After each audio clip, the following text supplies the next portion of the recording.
All right, so I'd like to talk about the various reasons that homeopathy may not work right away. Homeopathy, as you may know if you've already tried homeopathic remedies, it's a bit of a mysterious medicine. It's not a black and white type of medicine like, oh, you have the sniffles, you take this. Oh, you have a sore throat, you take this. There's a lot of nuances and things involved. And it can be hard. There can be some trial and error in finding the right remedy. Sometimes there's not. But these are some reasons why you may have tried homeopathy before and it didn't work for you, whether this be for acute situations or chronic. And I'm going to be reading off of my blog post over here. So the first reason is that you may not have hired the right homeopath. Sometimes you need someone who understands the specific condition that you have, or maybe they just need a little more training, or maybe they don't have the right bedside manner. I mean, there's different reasons that you may not have hired the right homeopath, but that is one possibility. The next reason that it may not be working is that you didn't use a homeopath at all. So, and I think that's great with acute situations. There are tons of acute homeopathy books that can be used, and you can have your homeopathy kit and you can work through a cold or a flu or something. But for chronic conditions, a homeopath, just through experience and training, understands how to interpret a response from a remedy and then figure out what to do next. And even for the trained homeopath, that can be a very complex thing. Sometimes somebody will email me and I'm like, oh, I have to really give this some thought before I tell them what to do next. Like, you have to give it some thought. So that can be kind of complex if you aren't trained in homeopathy to try to steer your own chronic case. Another reason that homeopathy may not work is the first constitutional remedy was not exactly the right one. So, that's possible. There are 5,000 remedies to choose from. A lot of times when we're taking a case, there are a few that look like they could work in this situation and we have to choose one. And so it may not be that first remedy, it might be the second or whatever. Another reason is that the potency or the frequency of dosing was too low and slow. It's possible we decided to start with a 30C when really we needed to start with a 200C. Another reason is the remedies were antidoted. This is not something I talk about often to my clients because, first of all, a lot of clients already have this knowledge coming in, but I also don't want people to feel paranoid that they're going to antidote their remedy. But it can be an issue. So some of the things that can antidote your remedy, one is camphor, menthol, coffee, peppermint, some essential oils, and even a highly emotional situation. So those things can make the remedy stop working and then you have to redose. I've experienced that myself, not often, but I have. Another reason is a symptom shift was addressed with conventional medications or other suppressive therapies.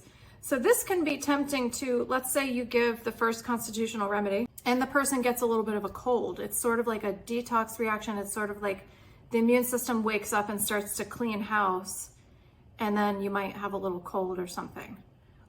If you run to the doctor and get on antibiotics, or you take Benadryl, those things, and I'm not saying don't do those things in a situation where you actually need to do them.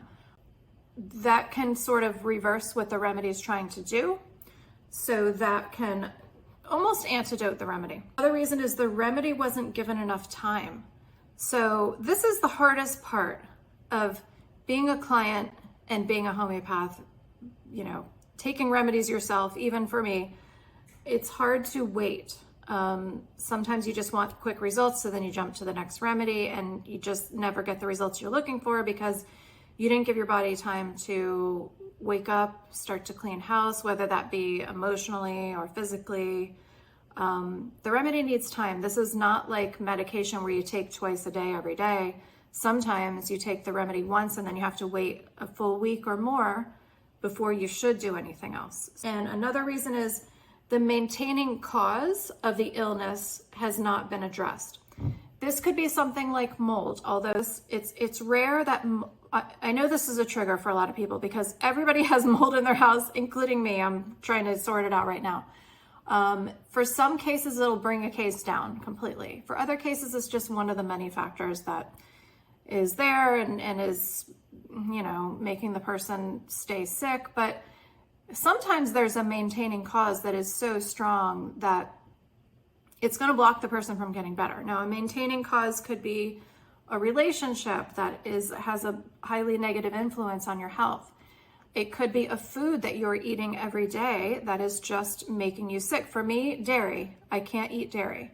I mean, I do cheat, but I pay for it, okay? So if I were to do that all day, every day, I would never get anywhere with my health. I'd probably be going backwards. So yeah, I cheat every once in a while and I pay for it. So sometimes there are maintaining causes, things that are in the person's life that need to be addressed before the person is going to maximize their potential in healing. Now, these things don't always completely block healing, but they may make it harder for you to get to the level that you're looking to get to. Another reason is, and this is kind of rare, but it does happen, victim mentality or attachment to the illness as an identity. Some people get attached to their diagnosis and it's like, it kind of defines who they are, or they sort of are victimized by it, like, or they feel like a victim, like, oh, such and such hurt me, or so-and-so hurt me. And they're sort of not ready to like take power back and heal from that situation. Like I said, that's pretty rare, but I think I come across it occasionally. I've probably done it myself, to be honest with you. And then I have to realize I'm doing that and I have to move beyond it. Next one is society-induced fear and beliefs about your illness have blocked healing.